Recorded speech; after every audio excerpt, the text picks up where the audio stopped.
it automatically moves towards an inherent telos. I think it'll still advance. Great. Can you guys hear me? Am I close enough? Thanks. Changed it.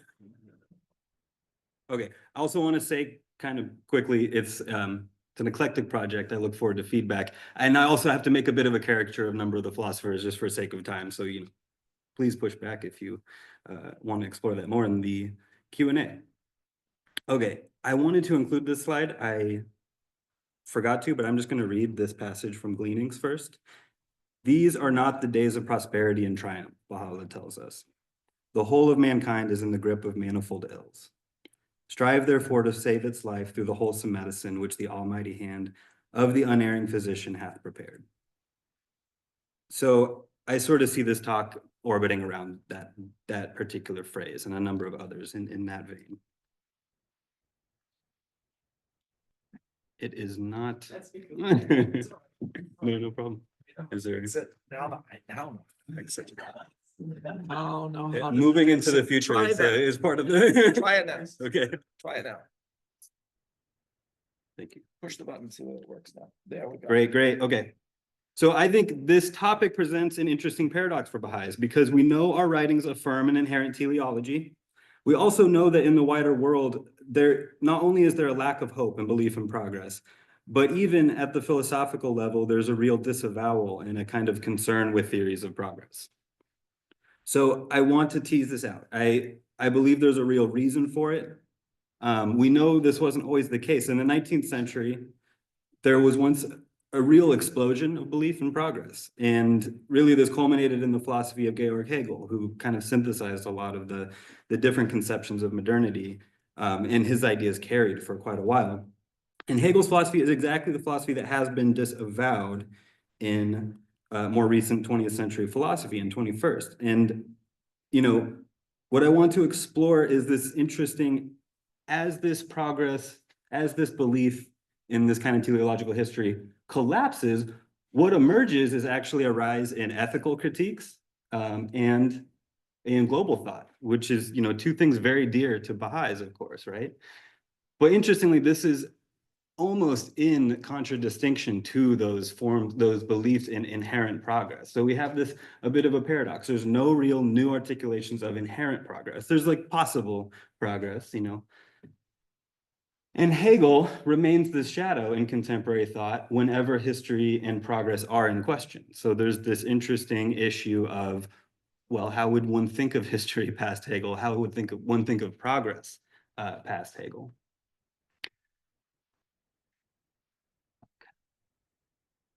Is not moving again. Oh, lovely. Okay. A lot of my ideas kind of come from this space of, it's called temporality theorist. Here's a few of the major books I just wanted to express as just a really interesting field. Exploring a lot of the questions Omid was just mentioning about this sort of rupture in time come modernity. And very open to the theological insights this field. So, okay.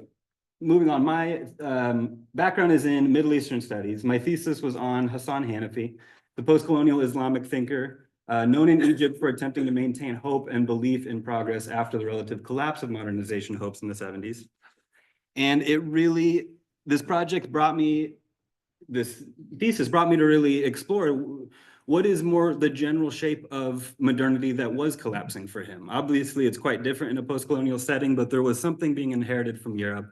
It was, especially by the 70s, not felt to be working. There was some collapse going on. And again, this has been experienced in the West, as we've mentioned as well. And so what does it mean to maintain hope, maintain a belief in progress sort of past that collapse? And I think these post-colonial thinkers offer some real kind of second sight on some of those issues as well, of these inherited European teleologies. So my background is intellectual history. I want to point that out as well, not philosophy proper. I'll do my best. I'm more interested in where thought has been impactful and, has moved history. Okay, so diving in, the shape of modernity. Very abstract, but I do think there is a real core kind of problematic here, and it really is a rupture in time, much like Omid was saying, the sense that as soon as institutions and ideas are under a process of rapid change, you have this real polarization between the old and the new, and specifically between, you know, ideas of tradition. If everything is changing so rapidly, well, where did my quote go? If everything is changing so rapidly, the question is, do we, Leslie, do we protect tradition? Do we feel we have to annul tradition to move into the present? There becomes this real polarization, and this occurs at the societal level even, that this kind of polarization ends up really affecting a lot of social movements and just thought in general, this real polarization over time. And there's a reason for this. So I'm drawing on Reinhard Koselleck's work, and you know, he says the reason there's this polarization and this rapid change is the rise of collective agencies come modernity. So it's one way of reading modernity. We're going to maybe dig a little deeper by the end.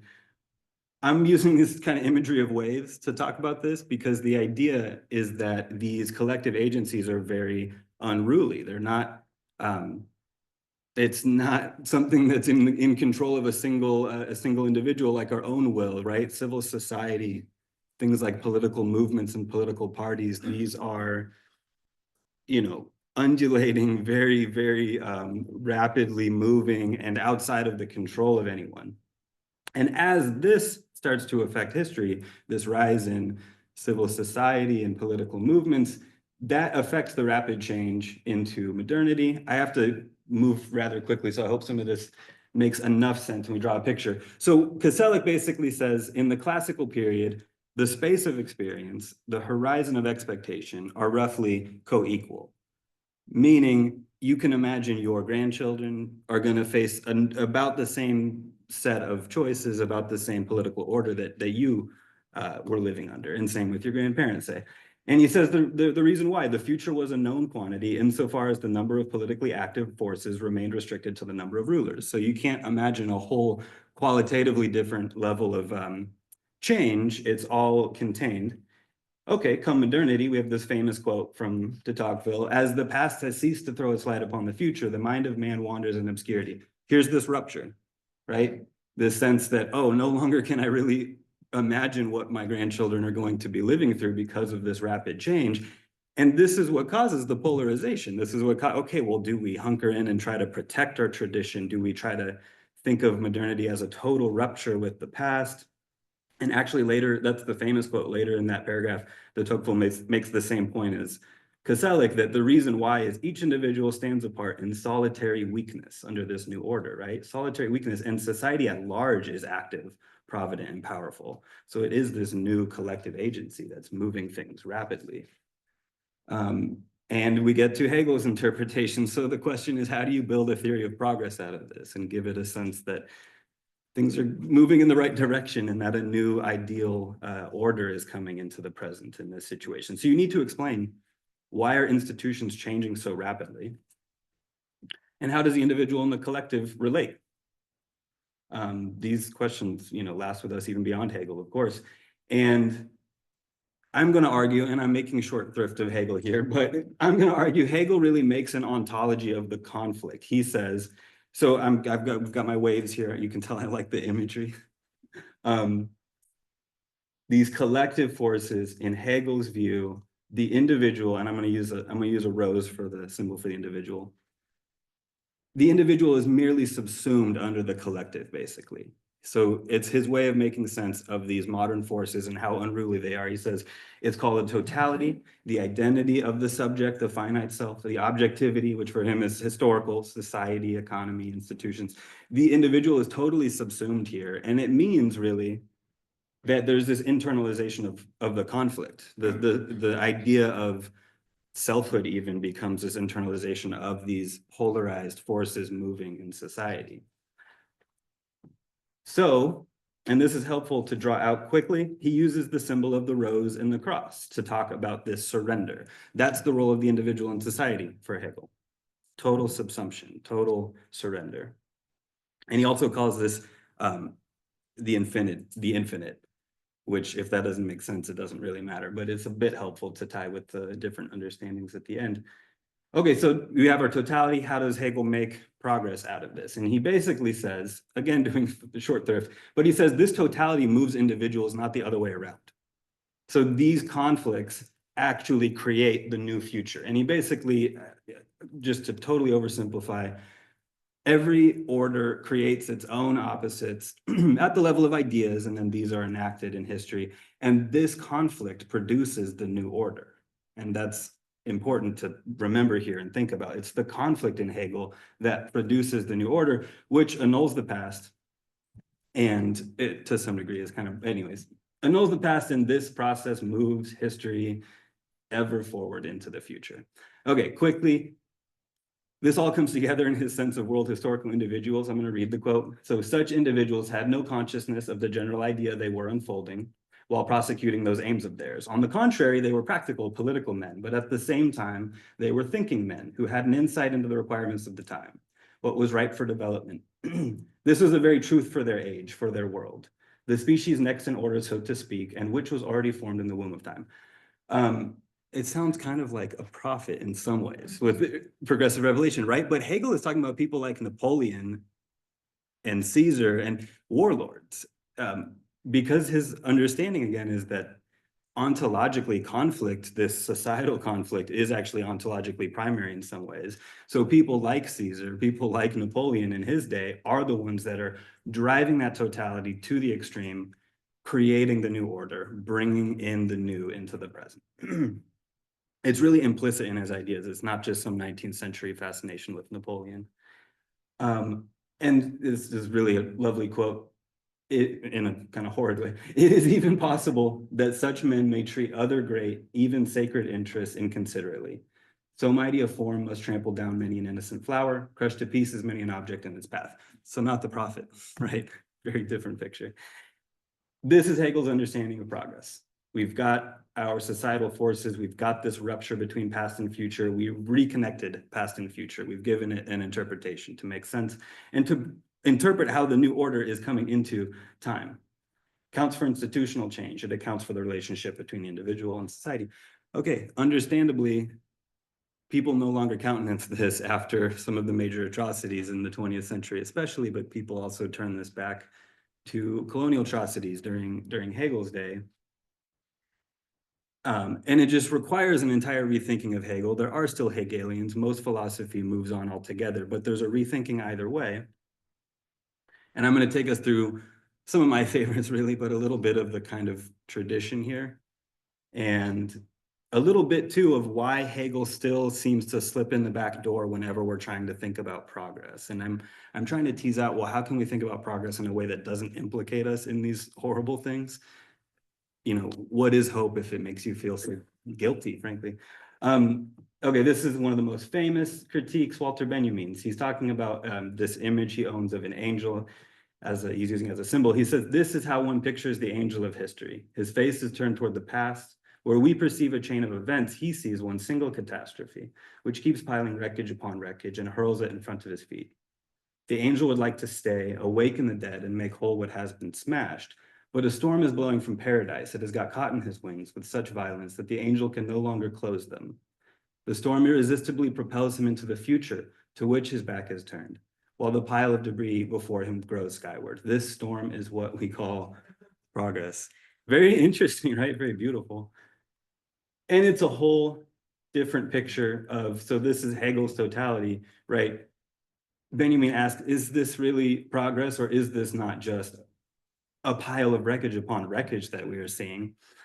And he starts to tease out a different understanding of maybe what we want, maybe what the future should hold. So the angel would like to stay, awaken the dead, make whole what has been smashed. There's almost this sense, if this redemptive angel, that's actually the Paul Klee painting that he had in mind, if this angel could arrest these forces, it's this new understanding of progress, that underneath you could uncover the individuals that had been crushed. And it's a new understanding of wholeness too. Instead of this closed totality, there's this sense like, maybe there's this more redemptive whole to be had. So this concept of progress kind of carries in the post-war period. But there's this interesting kind of playful, ambivalent return to Hegel. And I want to explore why via Adorno, Benjamin's friend. Benjamin did not live past the end of World War II, took his own life under pressure from horrible forces as a Jewish intellectual. So Adorno realizes, like Benjamin, okay, blind faith in these objective forces in the historical sense, Hegel's sense, compromises our humanity and ethical commitments.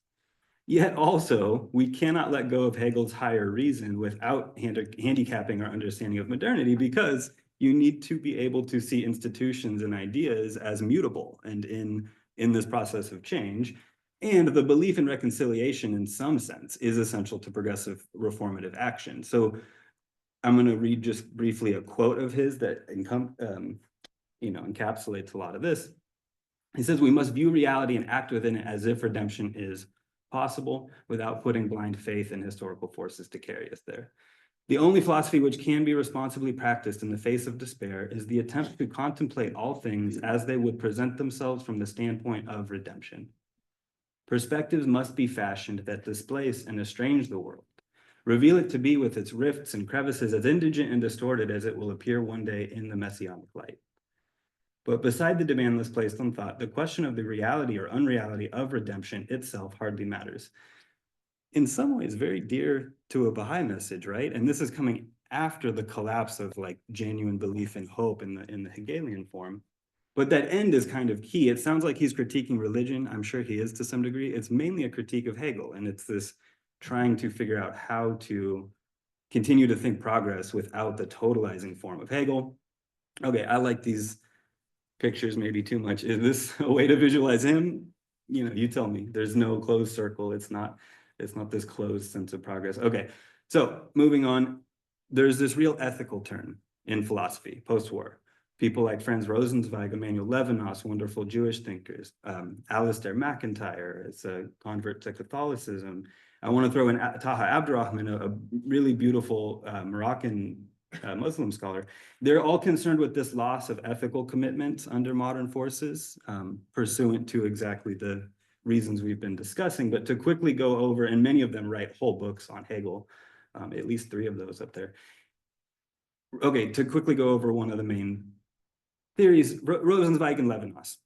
Rosenzweig was actually an interwar thinker, passed away before the Second World War. Levinas, drawing on him, basically they're saying the totality, Hegel's understanding of this totality destroys our reciprocity by subsuming all others into one's own framework. If reciprocity is this two-way picture, and there's even necessarily a bit of a gap, right? You need to respect the other's difference, and alterity is kind of a key word in that discourse. Then the understanding of a totality, which claims to understand the whole, it destroys that. It destroys that reciprocity, and it even creates this false projection of the other. And this moves, so this is the ethical turn in philosophy, and there's also a post-colonial turn. I'm going to discuss the wonderful Palestinian scholar Edward Said. And he doesn't discuss Hegel, but his impulse really does last in post-colonial studies, and it does get turned back to Hegel. In his 2 main books, I'm totally distilling the main point of them, but in Orientalism, he says basically this effect has happened in the European canon of this totalization of the other. This single, tradition and teleology has been projected onto the whole globe, subsumed the other, and therefore there's these false projections, the sense that in the European canon of who exactly and what people like Islamic civilization and Indian civilization are is totally false. Again, Said doesn't discuss Hegel, but it's interesting to note Hegel very much does this with Islam and says that Islam was more archaic because of its legal institutions, which is very interesting to keep track of, I would say. I'm sorry if I'm going quite quick. I sort of need to fit it all. Culture and Imperialism, second book. The idea here is that, if the single teleology cannot simply subsume the other, there's no way to build a theory of global progress on that, because as soon as you extend one teleology to the globe, well, you've destroyed reciprocity, then really global identity will come from what he calls a contrapuntal reading. So if you've got one history and you've got a different history, which are actually connected in ways we don't need to get into exactly, but this contrapuntal reading is how we start to engage an emerging global identity. He has this beautiful quote: "By looking at the different experiences contrapuntally as making up a set of what I have called intertwined and overlapping histories, I shall try to formulate an alternative both to a politics of blame and to the even more destructive politics of confrontation and hostility." how much time do I have? I want to make an assessment of. Okay. Okay, I'm gonna move forward past some of the really interesting returns to Hegel. Yeah, and there's this return to the past that's really interesting after Hegel. No, it's in the sense of justice that comes from the past rather than the future. There's this just fascinating inversions of time going on. Really, really wonderful stuff. Okay, but here we are. So this breakdown. I need 9 even here just to get to the end. So I apologize. I took longer than I expected, even rushing as much. Okay. So the breakdown of Hegelian thought brought us this ethical turn, this post-colonial turn, the global identity, things dear to Baha'i reflections on history, and yet progress has largely been disavowed, or when it has been referred to, it's still these remnants of Hegel, and there's no real sense of an assured progress in history that can, encompass and engage these things. So why is Hegel still the shadow? The problem of the individual in society, mutability of and evolution of institutions. I'm going to really rush because I need to get to the end. Sorry if it gets a little loose. Okay. I wonder if we can read this as a parable of modernity, actually, but I forgot I put this in. I'm going to move ahead. Okay, Christian framework of modern thought. Back to Hegel briefly. He says the individual must be just subsumed under these modern forces. That's how we make sense of these things, make sense of the mutability, make sense of the connection between individual and society. Is this not partly an extension of a certain understanding of Christianity? In Christian theology, the individual is impotent under historical forces. There's no real role for ethical effort to affect history. Individuals are counseled to patiently await true justice at the end of time. It seems no wonder he used the cross as a symbol. This is in Christian eschatology as well. God's justice is beyond history. History is relatively devoid of ideal justice. There's glimmers, that's it. So I'm trying to argue, and I'm following Koselleck again, modern progress, it really is trying to think justice within time without changing this Christian picture of ethical impotence. And I'm one for the imagery, it's this sense that these conflicts have become the very source of justice. It's kind of like an inverted theology in kind of a horrid way in some sense. And before I get to the Baha'i faith, real quickly, I just need to point out, we have this heritage as Baha'is of a wholly different understanding, really, of modernity in some ways, and especially of justice in history. So in Islam, ethical life is collective, historically active. Even such abstract things as the economy are considered to be under individual control through the institutions of Sharia. Also, there's this multi-axial image of history meeting in the central telos instead of in some far-off horizon. These multiple prophetic histories flow into the same ummah in Islam. And there's this institutionalization of ethics that carries this through time in a nonpartisan fashion. So my imagery, once again, we've got God's justice coming into the now, and these multi-axial communities feeding into it. And I know my reading is a little bit eclectic, but I do think it's reflected to some degree in what the Guardian says. I'm going to start the second paragraph. It says, from the standpoint of institutionalism, Islam far surpasses true Christianity as we know it in the Gospels. There are infinitely more laws and institutions in the Quran than in the Gospels. While the latter's emphasis is mainly, not to say wholly, on individual and personal conduct, the Quran stresses the importance of society. The social emphasis acquires added importance and significance in the Baha'i revelation. When carefully and impartially compared, the Quran marks a definite advancement on the gospel from the standpoint of spiritual and humanitarian progress. So we definitely have a glimmering of a different understanding of progress already in our Islamic heritage.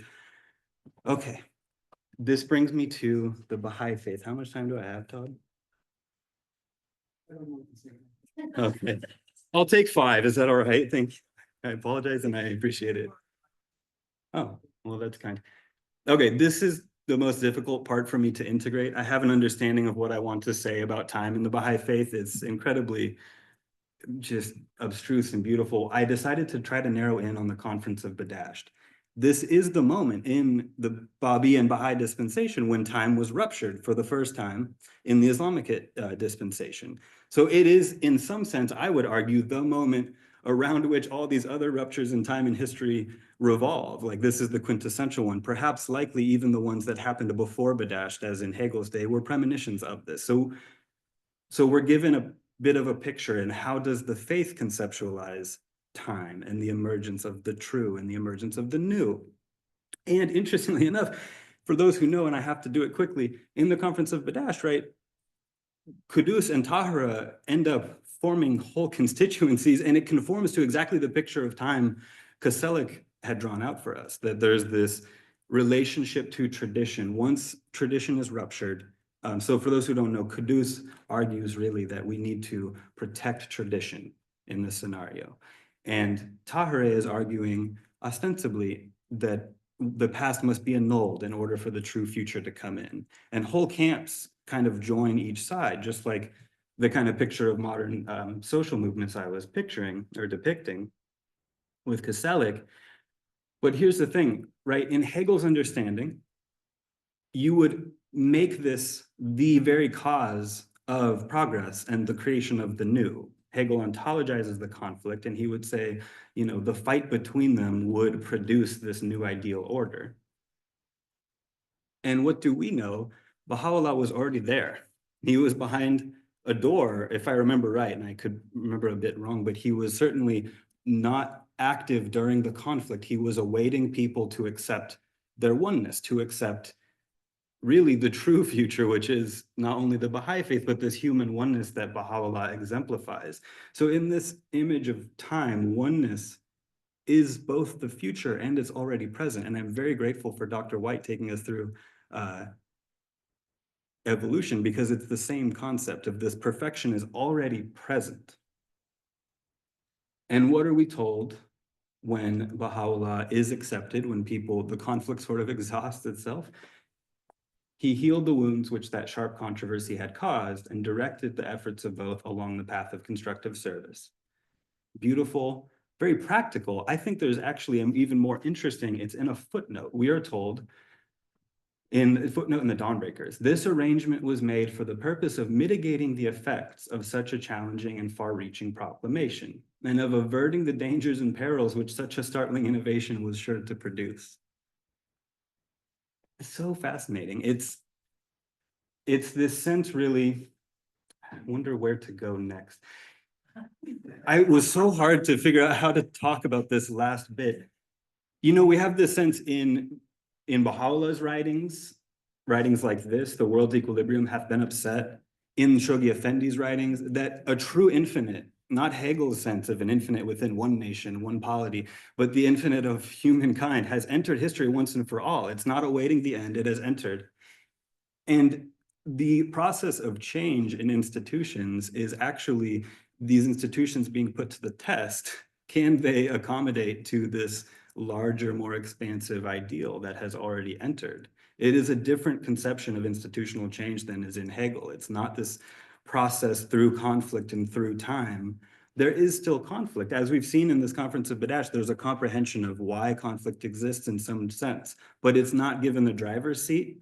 It doesn't require us to have to put any kind of hope in, you know, historical evils and historical, any kind of institution or idea that has become oppressive, or like Hegel's, you know, glorification of Napoleon. It's a whole different understanding of time, this emerging infinite. I will skip the Shoghi Effendi quotes because we do understand them as Baha'is, and I don't want to waste more time, but you know, he does say, after he's talking about the institutional change, a few have been swept away by the onrushing forces which the Baha'i faith has at the hour of its birth, so mysteriously released. And this is, okay, so just to move forward, actually, I would just argue in the Baha'i understanding of modernity, as I've tried to articulate it or as I see it, you know, if Hegel were to make of this an ontology and try to force a future out of this, this is just the veils. These conflicts between tradition and the modern, you know, the old and the new. This is just a veil, and we are given a more holistic but very historically active, right, like in Islam, ontology to build on. And as history moves forward, it is this process of these veils really coming apart. And what does Baha'u'llah tell us? This is the changeless faith of God. eternal in the past, eternal in the future. You know, not Hegel's infinite, the true infinite of humankind. And actually this quote comes from the same passage as the equilibrium hath been disrupted. That's so interesting, right? It's this deep futurity that our equilibrium is being disrupted, and right after, it's this eternity. Okay, and then Rezvan, we are told this has occurred for all time. Humanity has been made pure. And we're told the telos already, an end to war. And it's a different symbol of the rose than Hegel. It's this sense of, you know, not just community as like subsumption, but community as agency, true agency. Okay, and I do want to finish with this poem. I won't read the whole thing. I really suggest it later. It's a Robert Hayden poem, but I'll read the last two stanzas. Called as in dead of night, a dreamer is roused to help the helpless flee a burning house. I bear him witness now. Toward him, our history in its disastrous quest for meaning is impelled.